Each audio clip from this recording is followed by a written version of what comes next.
tonight. I'm going to try something different. I'm going to record it. And if he wants to listen to it, because that's our hate. So Okay. all right, we're 92B, second line from the top. Another ruling about guarantees. 92B. 92B.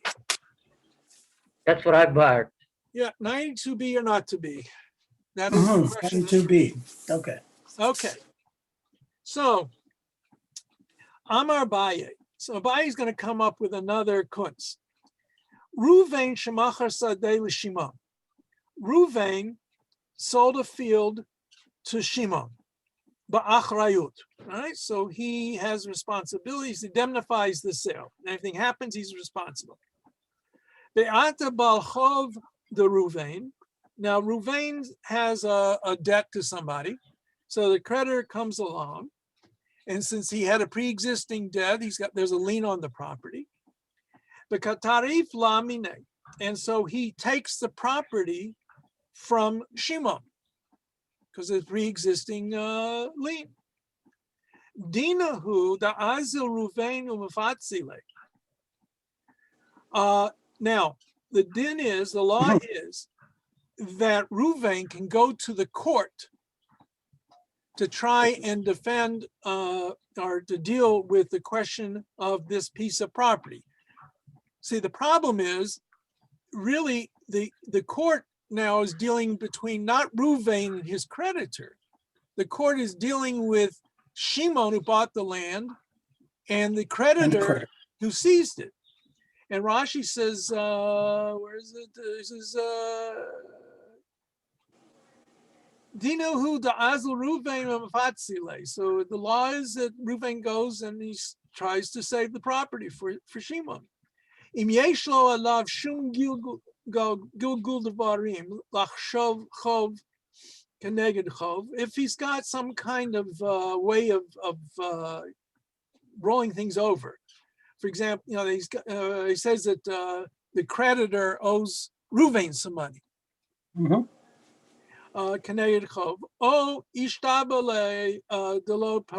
Or he makes him swear that I haven't sold it, that I didn't pay you off. Okay, that's what Rashi says is what Ruvain's claim. Either he's got some other deal that he wants to bring up in court, or he wants to impose an oath on the creditor that he hasn't paid on. So now, so what's the issue? The issue is Ruvain is not really involved in it. He's not, and normally when it comes to a court case, a third party can't get involved. It says, Velomatzi Amarle, and now the creditor can't say back to Ruvain, Lav bal devarim didi. You're not involved with this matter. Right? He says, you have nothing to do with this case. What are you doing arguing in court? Goodbye, go away. Somebody else can come in, but it's up to the Shimon. Now, why can't he make this claim? Mishum da Amarle, because Ruvain can say back to him, because if you take it away from Shimon, he's going to come back after me. He says, yeah, I do have what do they call it? An iron in the coals. I do have a relationship to this case because I'm the guarantor. I indemnify the sale, and I'll be responsible for it. Be'ika da amre, and there are those who say, afilu shelo ba'achrayut nami. Says even if Ruvain did not indemnify this sale, he can still go to court. Da amarle, because he can say to the creditor, lo nichali de dahave le Shimon taromat alai. He says, I don't want to. I don't want this. I don't want to suffer the fact that Shimon, even though he can't force me to pay him. He can have grievance against me. I don't want that. Right. So even if he didn't have achrayut, the Gemara says that there's those who say in that case he can go to court and try and deal with the matter. Right? There's a whole long Tosafot here. I didn't even bother reading it. We're not going to look at it. It's the whole page in the Gemara. pretty much. You know, somebody say when there's a short page of text, that means there's going to be a long Tosafot. All right. So now Amar Abaye, yeah, All right, so this is just dealing with, No. it's not the same case. We're not dealing with a case per se. We're dealing with a side issue, namely, can yeah, Ruvain be expected to try and defend Shimon in some manner or form? And that's what Rashi and Tosfos has this whole long discussion about. so that, okay, Shimon is out of luck, right? Yeah. He's got to go No. to court.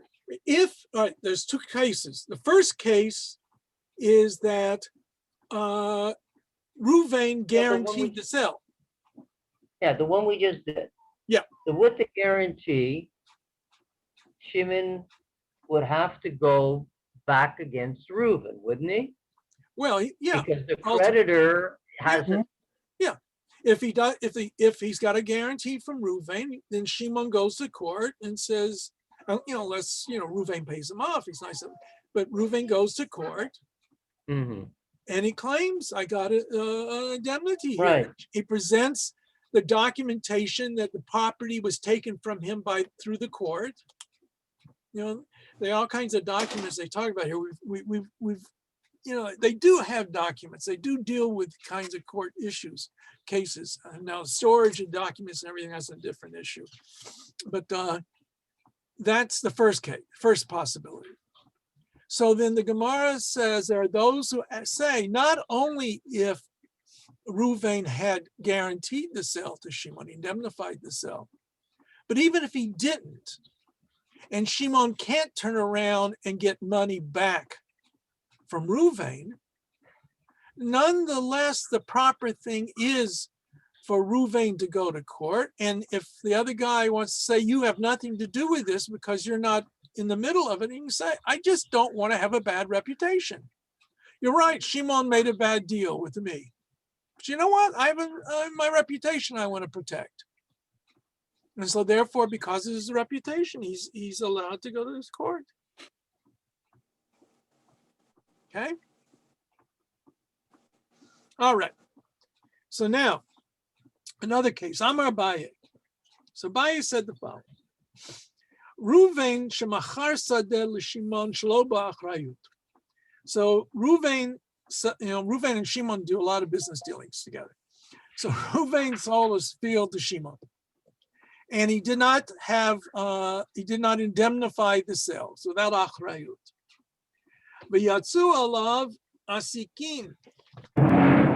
So there was some kind of issue that comes up, and the creditor makes a claim against the property. Now, here's what the thing is.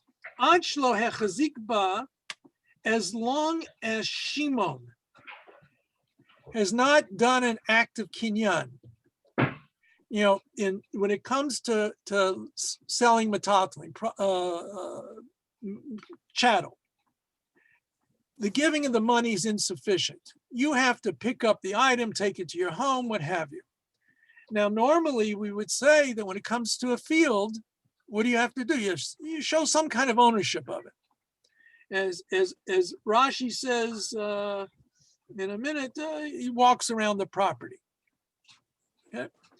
So as long as Shimon has not yet performed an act of kinyan that makes the property completely his, yachol lachzor bo, he's allowed to retract from the deal.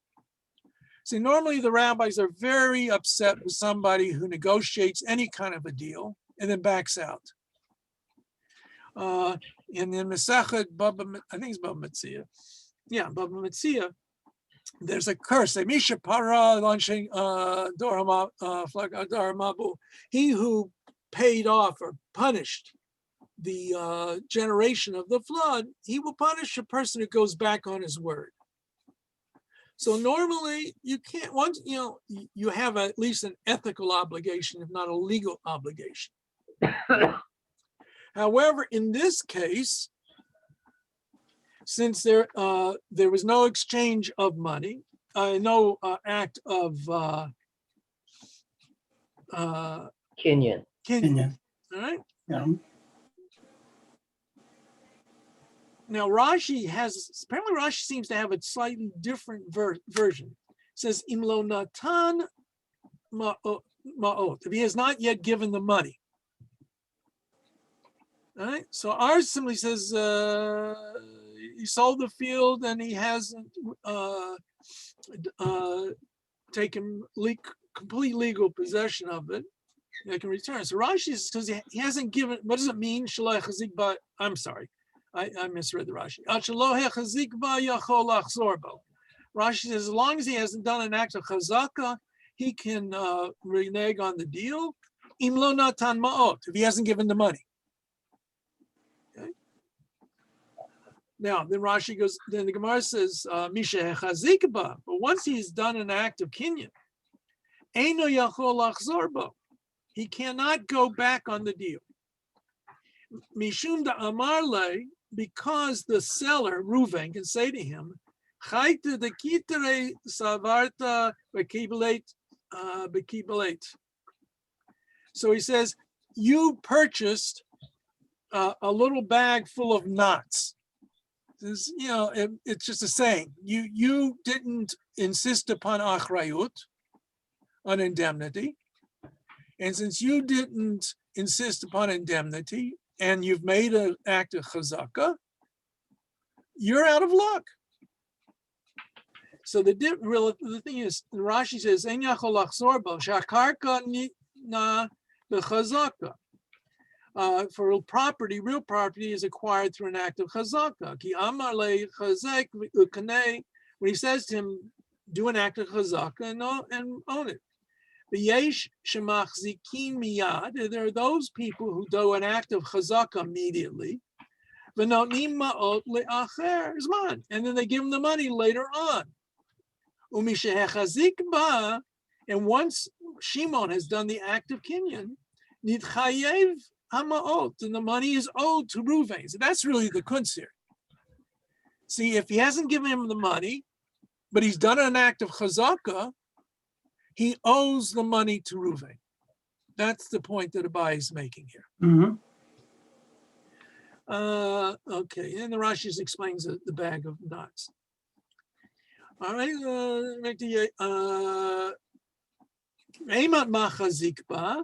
so the Gemara says, at what point, when does he have a chazaka?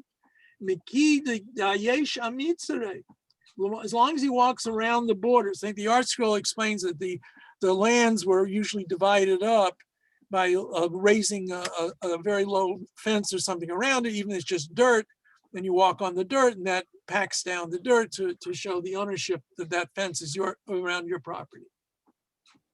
There are others who say, afilu ba'achrayut nami, even if Reuven had insisted on, Reuven gave him achrayut. All right, so the first case is, if he's done chazaka, since there is no achrayut, Shimon is stuck.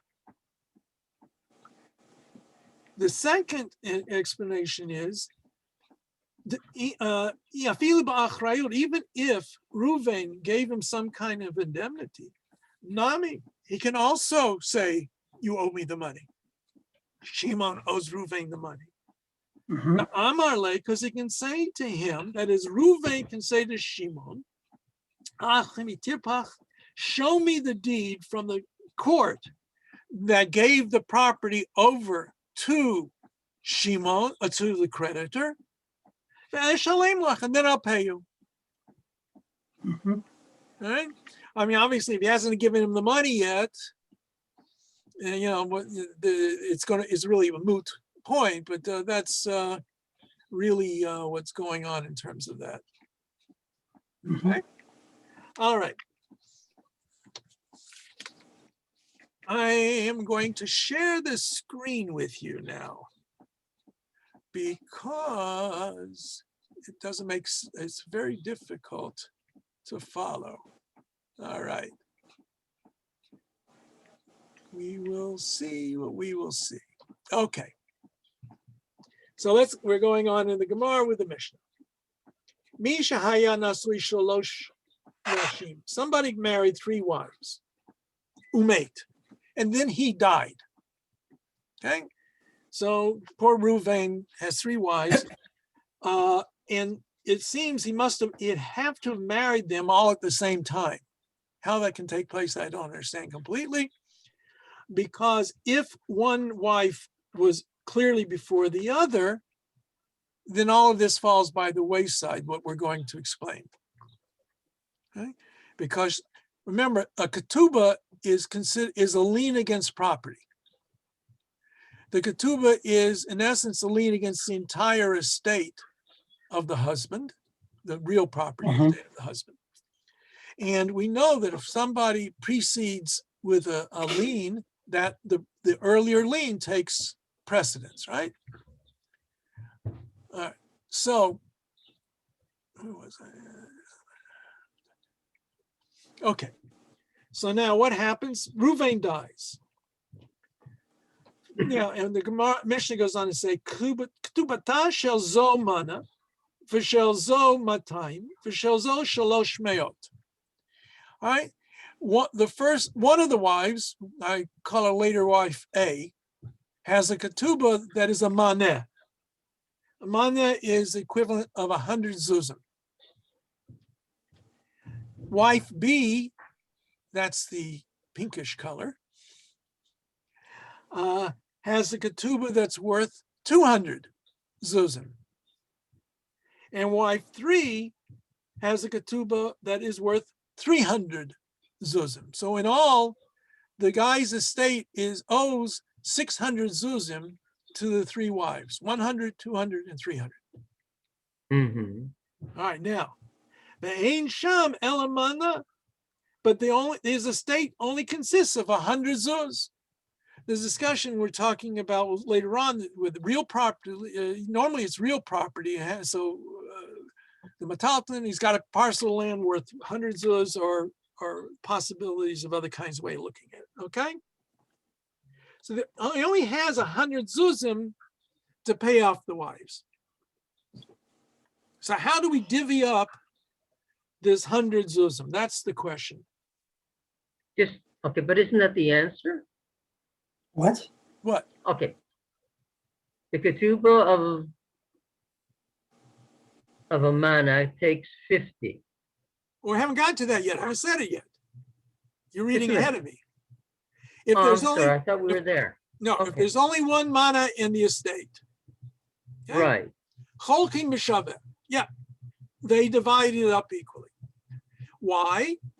Because each one of the wives has a lien of 100 zuzim against the entire estate.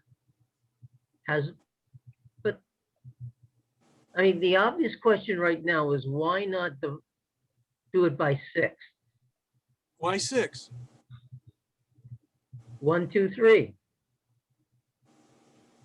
Want to do proportionately, you're Okay, saying? Yeah, right. proportionally. The question is not why didn't you do it proportionally? The answer to that is the Gemara is saying that we're dealing not with an inheritance, we're dealing with liens against property. Wife A has a lien worth 100 zuz. Wife B has a lien worth 200 zuz. Wife 3 has a lien of 300 zuz. Let us say there were 600 zuzim in the estate, no problem. Wife A gets 100, wife B gets 200, Yeah. wife C gets 300. But because it is a lien, all 3 wives have a lien on the first 100 zuzim, the property. Wives 2 and 3, B and C, have a lien on the first 100 and on the second 100. Wife C has a lien on the first 100, the second 100, and the third 100. I see. We haven't got past the original question of how there could be, how he could have married them at the same time. Well, Do we ever get to that? because apparently they don't worry about what time of day. So Rashi What? They says, don't, "V'shloshtan nichtemu b'yom echad." All three of them signed on at one day. Because if there were 3 different days, hakodemet b'shtar kodemet gibui. Whoever's star comes first gets the rights. But they don't say But- what time of day. A But ketubah why would doesn't it say- matter? because of the time, the lien crystallizes when, at the time that, Not- that the contract is made. Yeah, but what does the document say? Be'echad b'Shabbat b'shlosh yamim lechodesh Elul. On the first day of the month and the third But it day of the could- month of Elul. But it could But give, they, would they, They it could don't. give the time. They would don't. the wives not know who's Doesn't first and matter. who's second? There's no proof. No proof. Okay, so, okay, fair enough, okay. So this is So hypothetical, hypothetical. A hypothetical. Okay. All right. I'd like but- to line up 3 women and marry them at the same time. Good luck. All right. In any case, but what the important element here is that they get their money not basis on simply dividing up the estate. Oh, we're going to come to some issues on this in a minute. The Gemara is going to ask a big question. Why should the first 100 zuz be divided up? How should it be divided up? Yeah. 33 and a third, 33 and a third, 33 and a third. That's what we would assume. Okay. I see, okay. Okay. So now, what is it? So that's case number 1. Hayusham matayim. Now, let us say the guy dies, and instead of only 100 zuz, he leaves 200 zuz. All right. So Shelmatayim Shelmana notelet chamishim. Wife A, the one has a ketubah of Amana, takes 50 zuz. Shelmatayim Shalosh Meot, and the one has got 200, and the wife B, and wife C has got 300 ketubah. Shlosha shel zahav. Each one gets 3 dinar of gold. A gold dinar is worth 25 zuzim. So in essence, they each get 75, and the wife A gets This one gets 50. Wife first B one and gets 50. C get 75. Okay? Just a second. I'm trying to do the math. It doesn't seem to work. Correct. No, You're right. It doesn't. doesn't work. It doesn't work. What we should expect is, again, for the first 100, they divided it up evenly, 1/3, 1/3, 1/3. And for the second 100, they divided 50-50. Correct. All right? That's what it should be. That's what it should Right. be. Okay? But that's not what they say. The Gemara is going to ask about that. Okay. But how many people? Okay. So if you divide, I'm just trying to, the one who has the most, how much would she get under this scenario? 75 dinar, 75 zuzim. Just like the second. Each gets, One gets 50. According to the Mishnah, one gets 50, and the other 2 each get 75. Correct. takes 50. Okay, okay. So you're saying 50 zunum and not 50%. Correct. 50. There's 200 zuzim available. Right. Well, it says take 50. So 50 zuzim or half the pot. No, Okay. it says chamishim. They don't say 50%. They don't use the term percentage. Yeah, but 50 of what? The Zuzim. whole? No, 50 Where's it? zuzim. That's it. All right. I think it could be read either way, but No, we'll it go cannot. with zuzim. No, it cannot. And you'll All see right. by the discussion of the Gemara, it cannot. Because if why would she get 50%?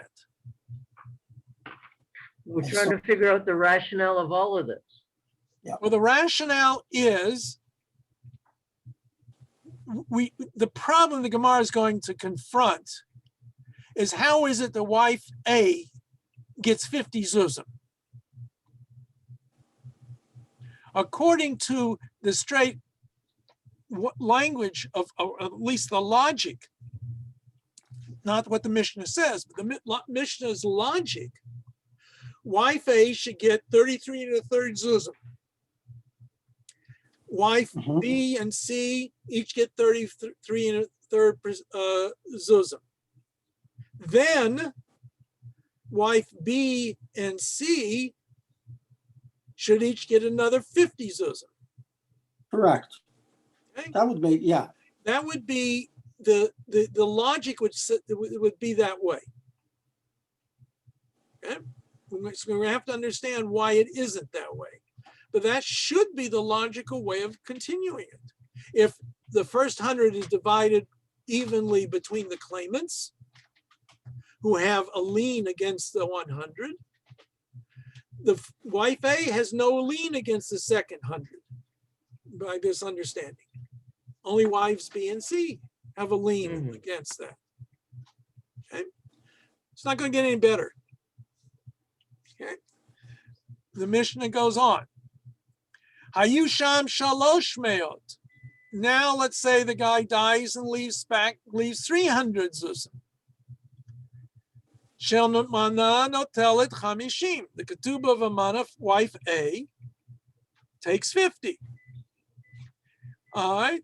Mishamatayim Amana. And wife B has a ketubah of 200 zuzim. She takes 100. V'shel shalosh meot, wife C, who has a ketubah 300 zuzim, shisha shel zahav, she takes 6 dinare of zahav, in other words, 150 zuzim. Okay, 50, 100, and 150. That's right. That takes care of all 300. Then the Mishnah goes on to say, similarly, when three business partners get together and they all contribute to monies that they're going to use for buying merchandise and selling it, etc., etc., whether for a loss or for a profit, thus do they divide the property, the money. Okay? Just a sec. Yeah. Okay. If there's a profit, and if it's business, yeah, and let's say for argument's sake, there's 1,200 zuzim profit. right. How is it divided? How many shareholders? They're in 1, 2, 3. All right, let's say it's I the would same. assume 1/6, or which is better, 12th or 6th? A 6th, 2/6, and 3. No. Say there's 1,200 left over, and they're in a 1, 2, 3 ratio. Right. Yeah. You would So expect, on our one would get we would 200. expect each person would get a portion of the profit based upon what share of the what do you call it? So it would be a 6. It would be 2, 4, 6. Yeah, That's the way you think. investment, Yeah, according with the That's not investment. what the, We would think it that's goes not what according with the investment. Right? Yeah, no But question. That's not what it's that's saying. not what happens. that's That's they're not what saying. happens with the ketubah. Well, Well, what the it's question similar. is, what has the Mishnah told us? You are assuming that's how they divided. The Mishnah is saying we divided up the same way we divided it up with the ladies. Yeah. So my assumption is, at least in the first read, and we're going to have to see in a minute, because what does Rashi say?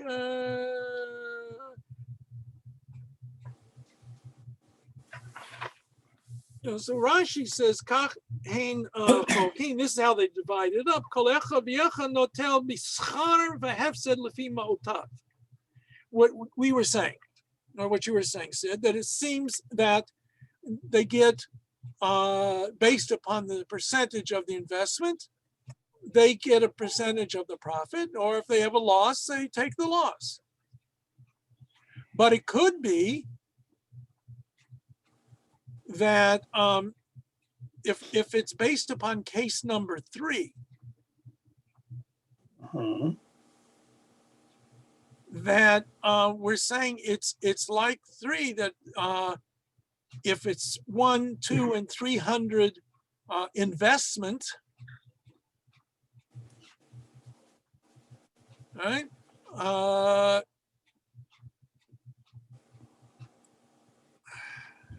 I don't know. So let's see what the Gemara has to say. Okay. All right. So I didn't do this on the. Where am I now in the Gemara? Okay. So the Gemara begins. Shamana notel it chamishim. Yeah, there it is. I do have it. Okay. So we say that if the ketubah of 100, wife A, takes 50 zuzim, right? She's only entitled to 30 and a third zuzim. What? Right? That's that. Yeah, no, Yeah. Why does she get more? So Amar Shmuel says, "V'ketuvat ba'ala matayim leba'alat mana, din dvarim ein li imach b'mana." The wife B writes that she removes herself from arguing with, disputing with wife A. Okay. Wife B is entitled to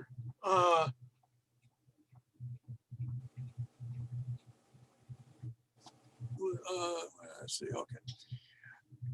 What we got here? All right, so wife B, who has a claim of 200 zuzim,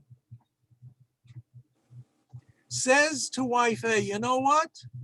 I'm not going to worry about you. I'm not claiming anything against you. So that makes it sound like wife B removes herself from that first claim, the first 100. So therefore, wife A gets 50. Right? It should be they each get a third because it's supposed to be divided evenly.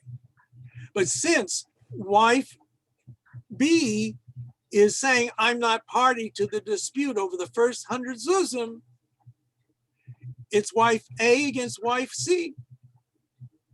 So they're divided up evenly, 50-50. but Well, that's realistically, makes no sense. I mean, nobody would walk away from it.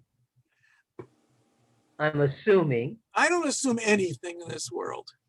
Be that as it No, may. I'm just saying, but you would expect the 3 wives would not, one of the wives would not walk away. Well, that's the Gemara's question next. So the Gemara says, if that's the case, wait a minute. Ema Seifa, say the end of that passage. Shel matayim v'shel shalosh me'od, shalosh shalosh shel zahav.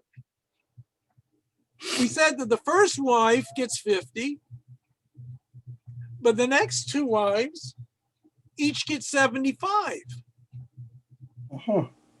Right? So Tema la hasakat nafshach mina.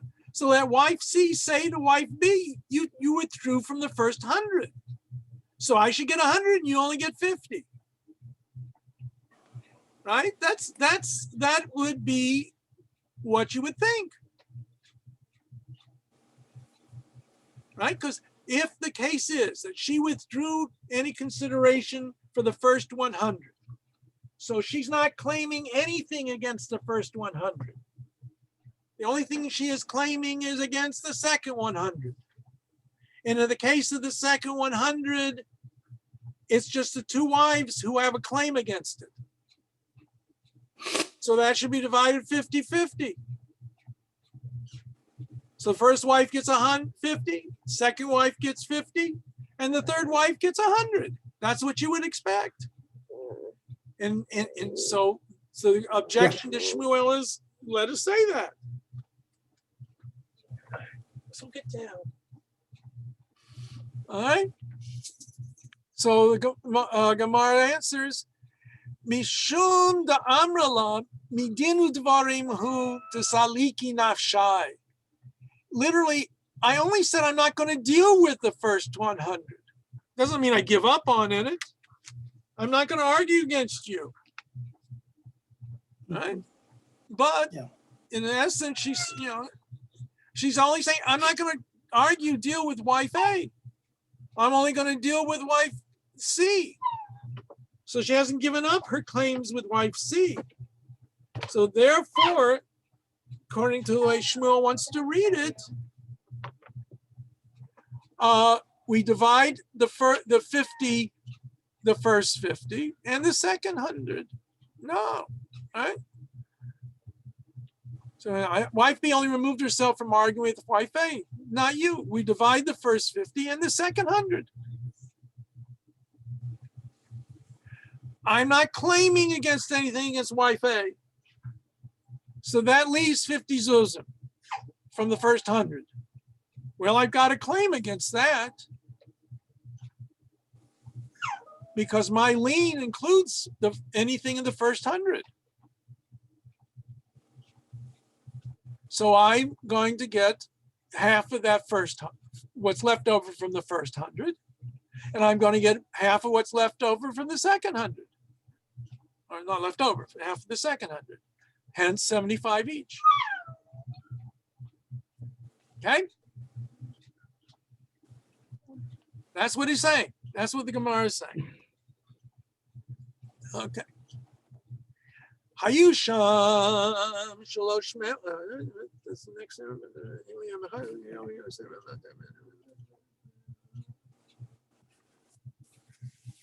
Hayusham Shalosh Meyot Kule. Shamatayim. Now let us say there were 300 zuzim, right? If there were 300 zuzim. Shamatayim, the first wife, wife A gets 100. Gets 50.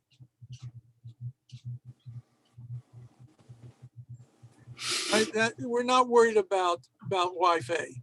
We're worried about wife B. So it says wife B takes 100. It says Shivim of Chamishahu the Itla. She's only entitled to 75. Okay. So let's do the math. 6. Even division of the first 50. She's only entitled. Okay, she's only entitled to 50 on a ratio basis. Don't worry ratios. No ratios here. Okay. Liens. All right. The first 100 zuzim were divided up between wife A and wife BC, wives B and C. And they each got 50 of that. So wife A got 50, and wife B got 25, and wife C got 25 of the first 100. The second 100, wife B has a lien against that second 100 because her ketubah is a total of 200. So she and C divide that up evenly, 50-50. So that gives her a total of 75 so far. When it comes to the third 100 zuzim, wife B has no lien against it. Her lien was only up to Right. 200 zuz. So she's not really entitled to more than 75 zuzim. Why does she get a full 100?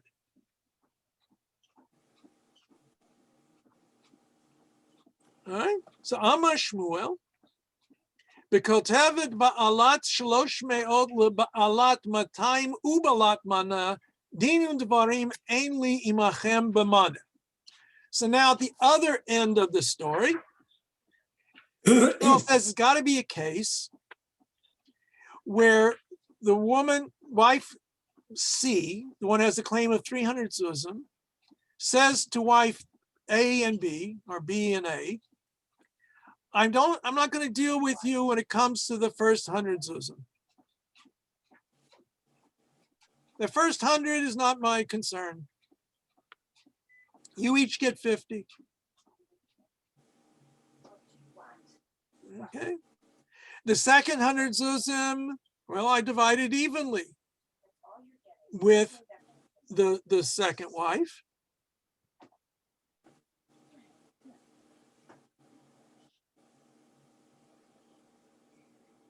So But in the end, she ends up, the third wife ends up with 150 zuzim.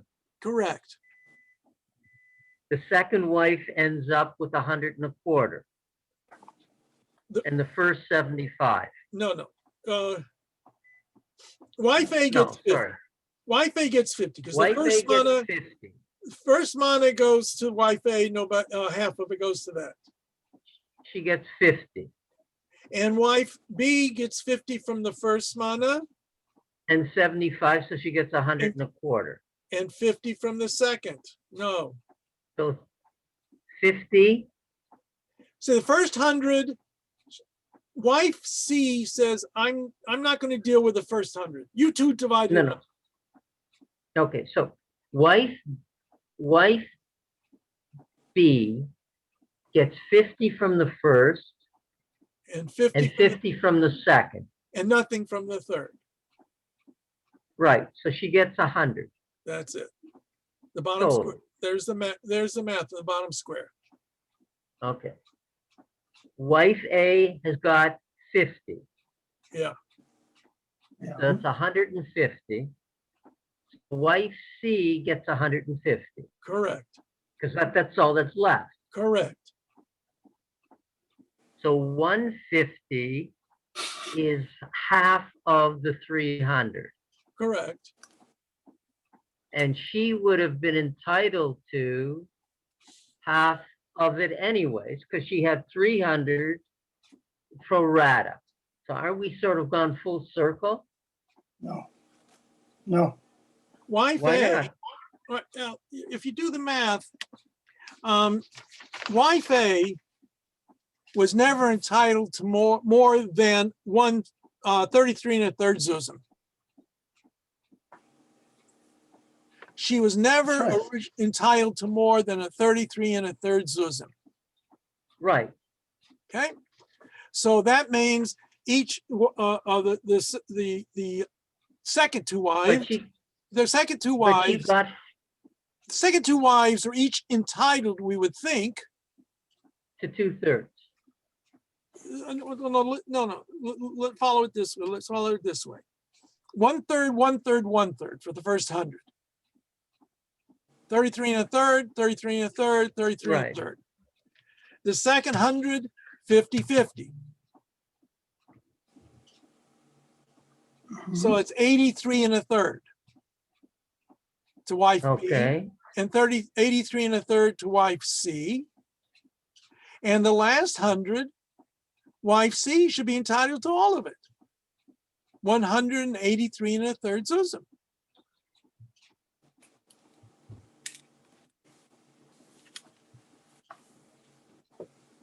Which 183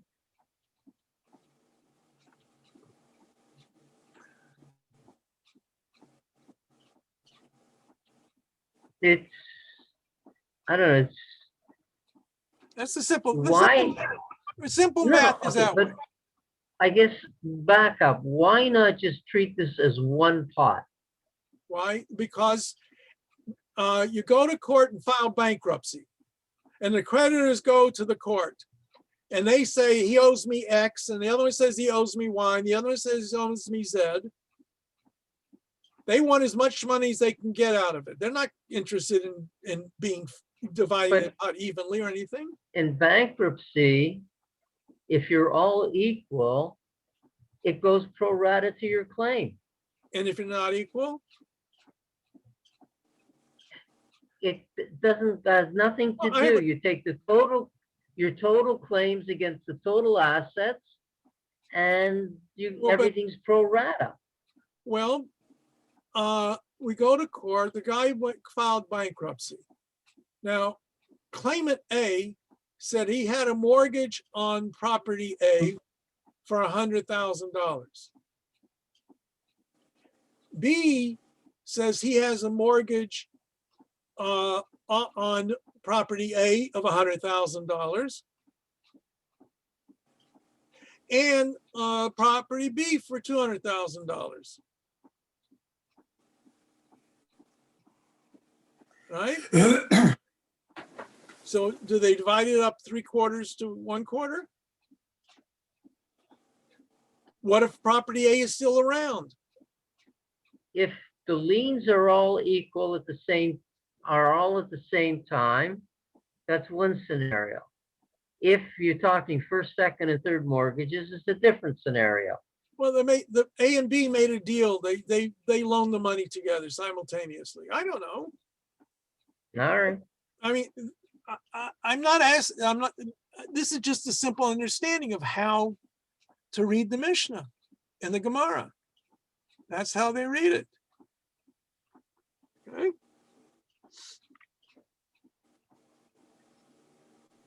So now,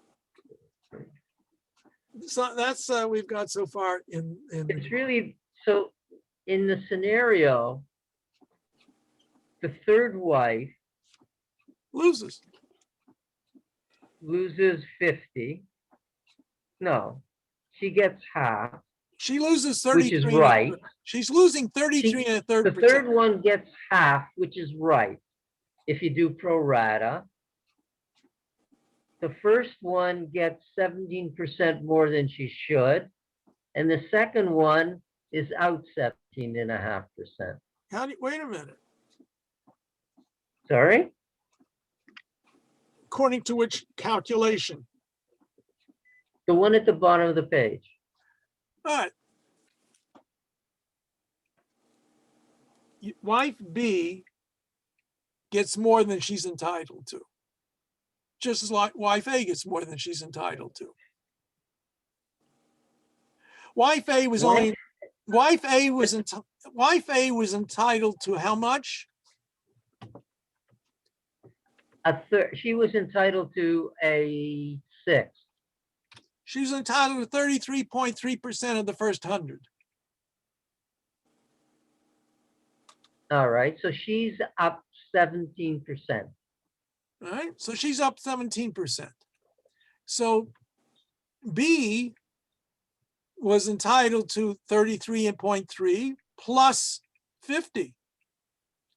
So she was really entitled to 83.6. Mm-hmm. And wife C was entitled to how much? Another 16%. Yeah, but the assumption is she gives up on the first. Well, that doesn't matter. I'm just telling you what the final answer is. Okay. Right? If you add 33.3 and 83.6. It's 117. All right, so she should have gotten, take 117 from 300. She should have gotten 180. 83. Right? She should have gotten 183. It's because she walked away from the first. Okay. If she didn't walk away from the first, then you be pro rata, I'm assuming. If you didn't walk away from the first, if we did it straight in accordance with the lien holding, this is what it would be. Wife A is entitled to 33.3 zuzim. Wife C is entitled to 83.6 zuzim. Wife C is entitled to 183, well, I guess it's 0.1 zuzim.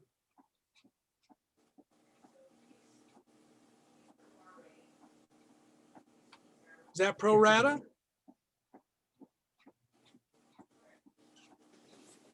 I think there's something wrong. Just 1 second.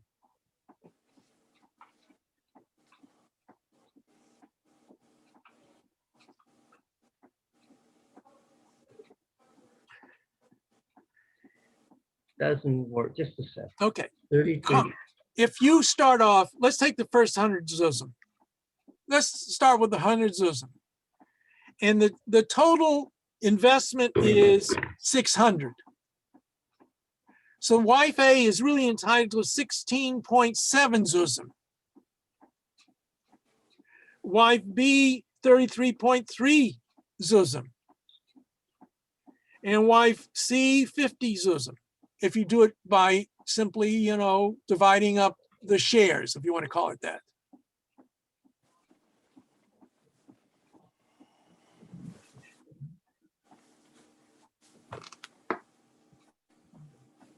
It depends on how you do the math of it.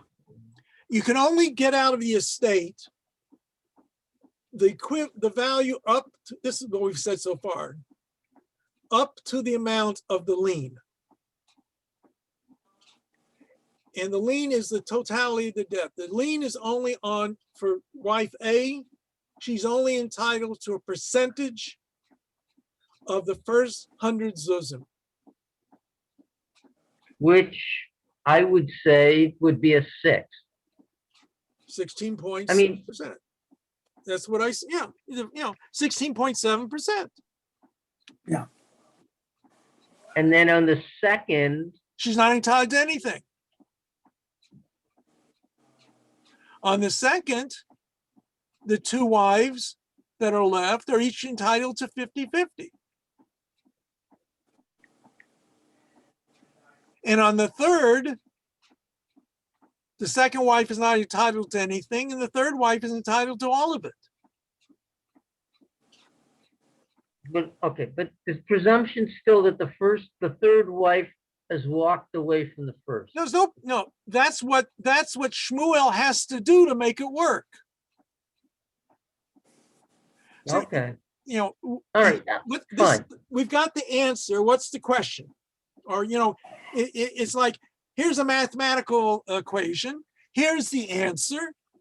Now you figure out all the parts to make that answer work. Reverse algebra, great. Yeah. Show your work. Show your work. Yeah. Give me the proof. I don't care if you got the answer. I want to see the proof how you got there. Right. Your work. Answer, no work, no points. No Yeah, That's score. right. Okay. Okay. So now back to the Gemara. Now I don't have, this is not up here anymore. Stop sharing. Okay. So the Gemara says, Rav Yaakov minahar pekod mishmei de Ravina. Rav Yaakov from the place called Nahar Pekod said in the name of Ravina, Amar Reisha b'shtei tfisot b'seifa b'shtei tfisot. Says, no, I don't buy this whole explanation. What we're saying is the following. The first case is where they got hold of the property by taking two seizures. Right? So Reisha b'shtei tfisot naflu shivim v'chamesh bechad zimna.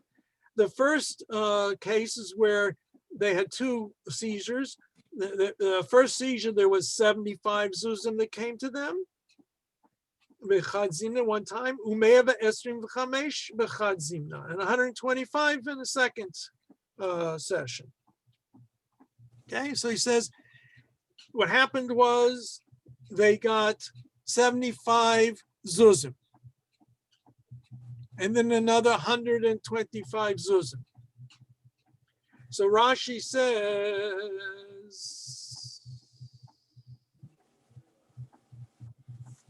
Uvola don alehem, and now they come for a judgment on the first 75. Amrina lahu, they say, the judges say to the wives, Chokot b'shaveh, you divide it up evenly. Shaharei shibud shloshtan almana, because each one of you has a shibud, a lien for the first 100. There's only 75 here. And each one of you has a lien up to 100. So therefore, Rashi says, they will each get 25. Umeya ve'esrim v'chamisha b'chadzim. Now Rashi says, Ba'alat mana kvar gabata kufhei. Wife one has already collected 25 zuzim. Uvat lariv al ayin hey, and she's coming to argue, contest 75 more zuzim. Hilkach shivim v'chamisha meshubadim lekulana. 75 zuzim were leaned against by all parties. Chochinota, haribiyad kol achat chamishim, and now everybody has 50. So they each got 25 from the first 75. Now they each have a claim of another 75 because they've only been paid off 25 of their claim. So when it comes to the next 100, the next 75,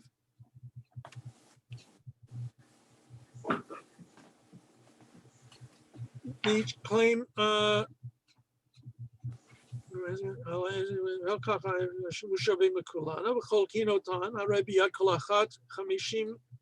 everybody's got 50 now.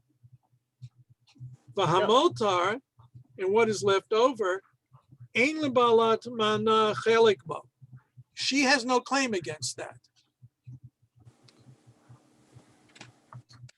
The ka'amar shamatayim v'shel shalosh meyot shalosh shalosha shel zahav.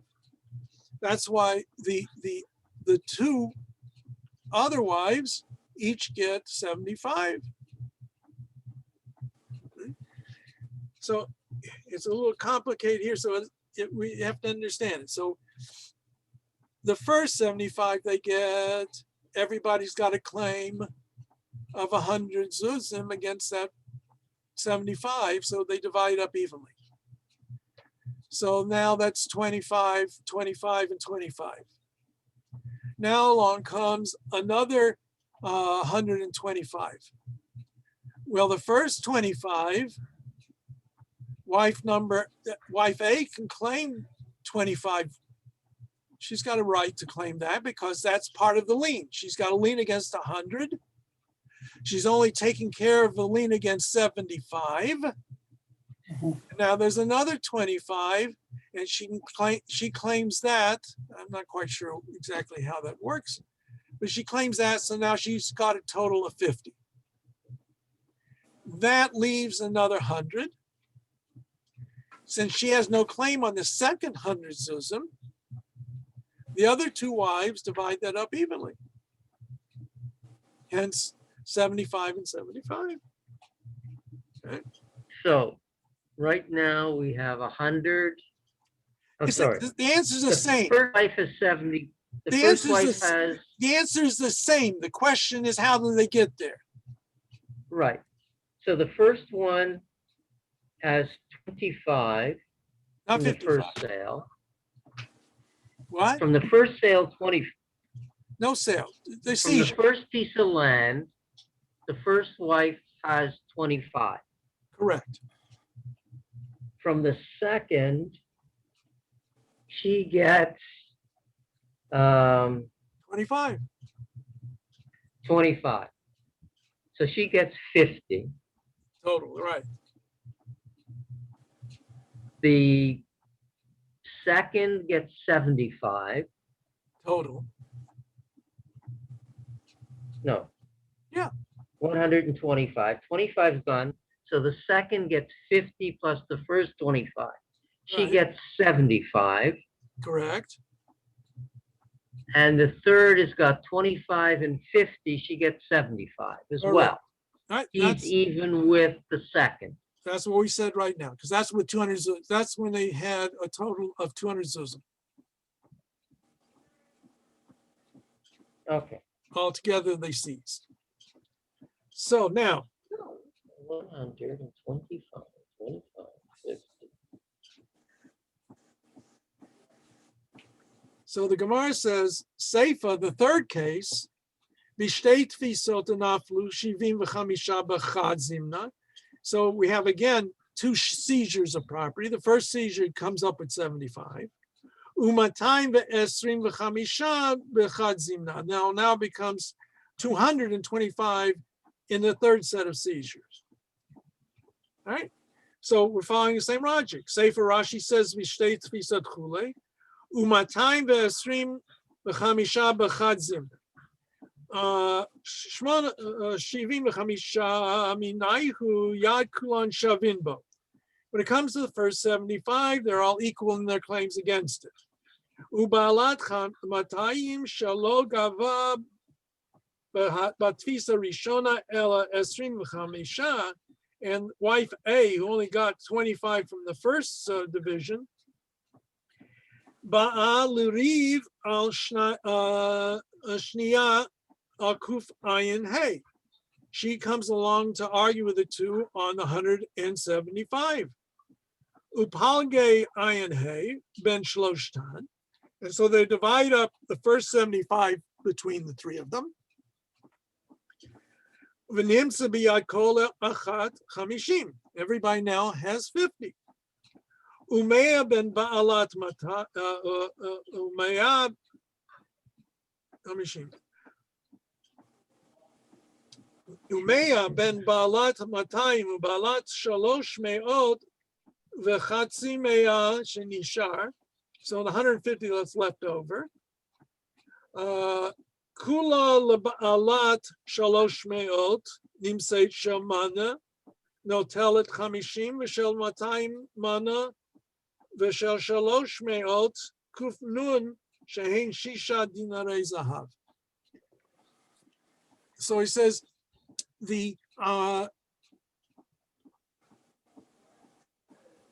again, the first 75 they divvy up equally.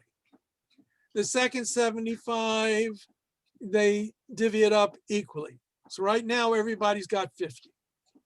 So now wife number one, wife A, is out of the picture because her lien doesn't go that far. So now we have left over the 75, we took care of 75, that leaves us with 150. Okay, so the 150, 50 of that is applicable to both parties because that's the second 100 zuzim.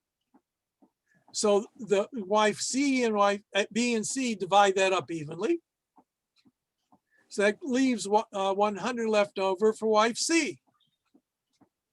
So wife C ends up once again with 150, wife B with 100, and wife A with 50. So the answer is the same. It's just how he wants to determine, because the problem with Shmuel is, why would a woman give up on it?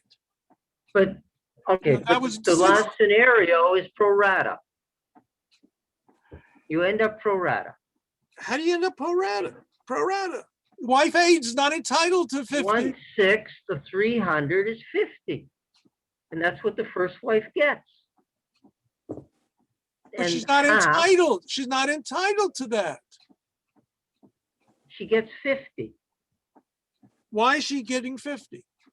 Just a minute. There's 300, There's 300. right? So she gets 100, right? She gets, on the first, she gets 25. And in the second, she gets 25, giving her a total of 50. 25, or she gets a total of 75 to Wife bring her A? to 100. Wife A ends up with 50. Okay. You want to say it's pro rata? How's that? 50, which is a sixth of 300. But the only Right? There's six, okay, all right, between yeah, them, there's 600 parts, six you're right. parts.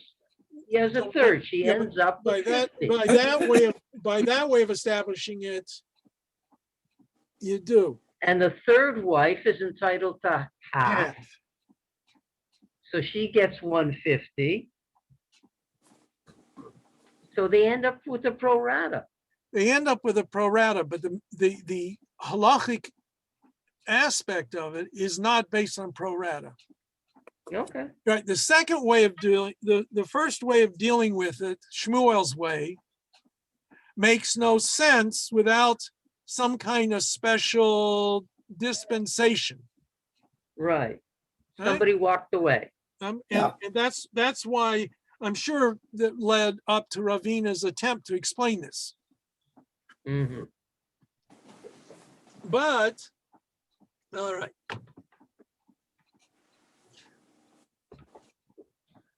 Going back to the Gemara, we're going to finish with this. Tanya Zo Mishnat Rabbi Natan. This Breita was taught. This Mishnah is taught in accordance with Rabbi Natan. Okay.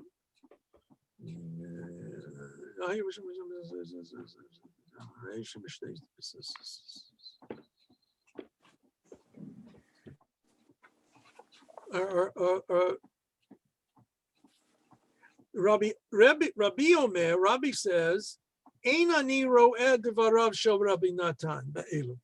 I don't understand Rabbi Natan in this case. El chilukot b'shaveh.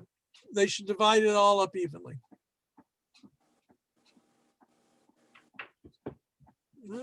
So Rashi says,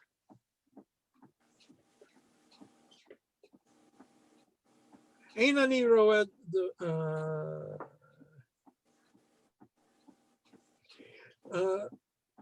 Ein ani ro'eh devarav shel Rabbi Natan ba'elu. I don't understand this. She'ein ze domeh l'shlosha shetilu lakis. Because this is not similar to the case where three people contributed equally to a business venture. Dahatam shevach ma'ot sheishbichu ma'otehen shakale. Because there where the increase, the profit they made is equal to the money they put in. And there's a reason for the percentage going that way. Therefore, everyone should take in accordance with how much he put into the pot. But here in the case of the wives, time of mishum shibudahu. This is because a question of shibud. And all of her possessions, all of his possessions, are achrayi to pay off the ketubah. Hilkach shlosh minim amanim shubadim leba'alat mana. Therefore, the 300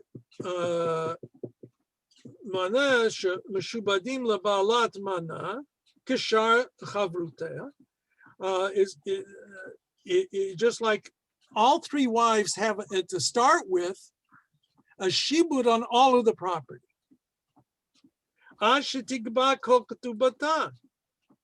Until she gets her entire ketubah.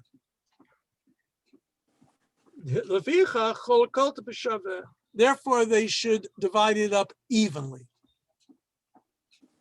So Rebbe says that if it's 300 zuzim, wife A gets 100, wife B gets 100, and wife C gets 100. Wife A has a shibud of 100. She's got an equal claim Right. to everybody else. Wife B's got a shibud of 200. She's got an equal claim to wife A and B and C because her shibud is on everything. So wife A can claim I've got a shibud on all of the property until I'm paid off. Right, Tosfos says the following: Rabbi Omer ein ani ro'eh devarav shel Rabbi Natan be'elu ela cholkot b'shaveh.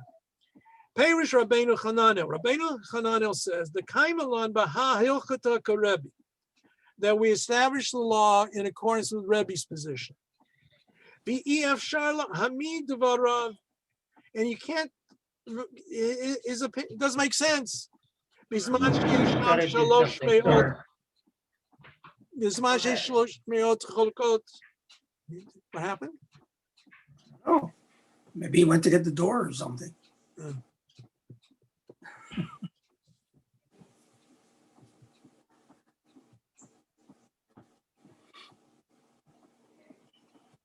Disappeared. Unless he had to run off for some reason.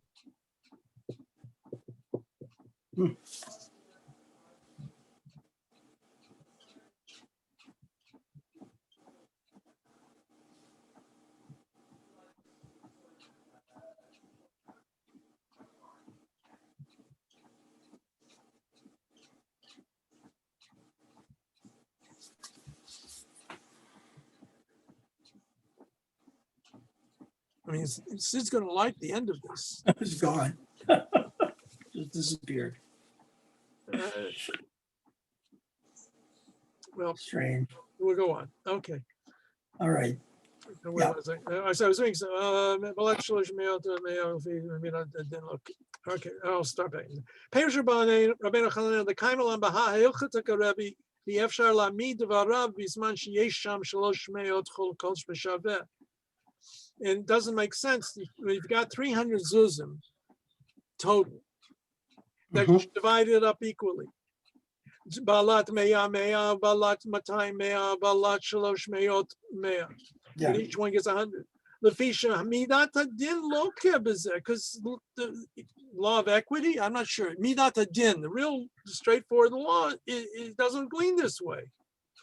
Elahemi din no divrei Rebbe she'amar cholokot b'shaveh. Rather, we explain Rebbe saying this way: Shecholkot b'shaveh kol mana umana. Each and every single 100 is divided up evenly, i.e., notlot b'shaveh, and they take equal. Hilkach, therefore, cholkim kol azvun hamet b'shisha chalakim. Therefore, we take all the dead man's property, divide into 6 parts. Shisha chalakim shamana. Shamana notelet chelek echad. The mana, the woman, the first wife gets 1/6. Shamatayim shnei chalakim. The second wife B gets 2/6. V'shel shalosh meot gimel chalakim. And the wife C gets 3/6. Kol achat notela lefi ma'oteha ad shetifara kol achat ketubata. Everyone gets their portion equally in terms of that lien property until they're paid off. Kizad din tzedek, because this is a really right law. That makes sense. What? V'zeh she'amar Rebbe ein ani ro'eh devarav be'elu. That I don't see making any sense in this case. But Baba the Raisha, Baba the Mitzia, he says it doesn't make sense in the first and second cases. אבל בספר דתנן היו שם 300 שמנה נוטלת 50 ושל 200 מנה ושל 306 של זהב. לא נחלק רבי אלא בין תפיסה אחת בין שתי תפיסות. כך הוא הדין.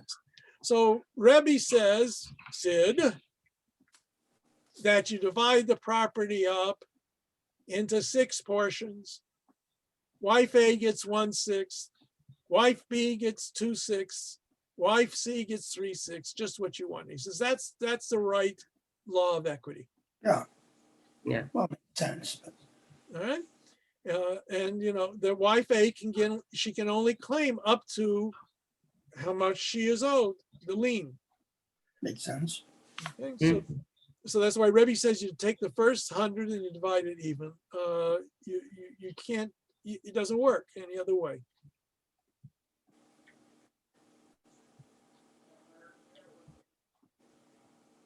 Yeah, I mean, the first, Since it's the first theoretically, 100, the first 100 should be divided 1, 2, 3. Everything should be divided 1, 2, 3. no, that's not what Until- Rebbe says. Until, The first 100 should have, Rebbe says the position of Rebbe is let's take the first 100. Each one is entitled to 1/3 of that, if you want to say it's divided evenly. But he says it makes it doesn't work in the first 2 cases. It only works in the last case. And that's because you divide it into 6 parts and everybody gets their 1/6. Yeah. 1/6, 2/6, and 3/6. All right. Mhm. We will end here. Okay. All righty, gentlemen, have a good night. you You too, too. thank you. You Bye. too. Take care. Okay.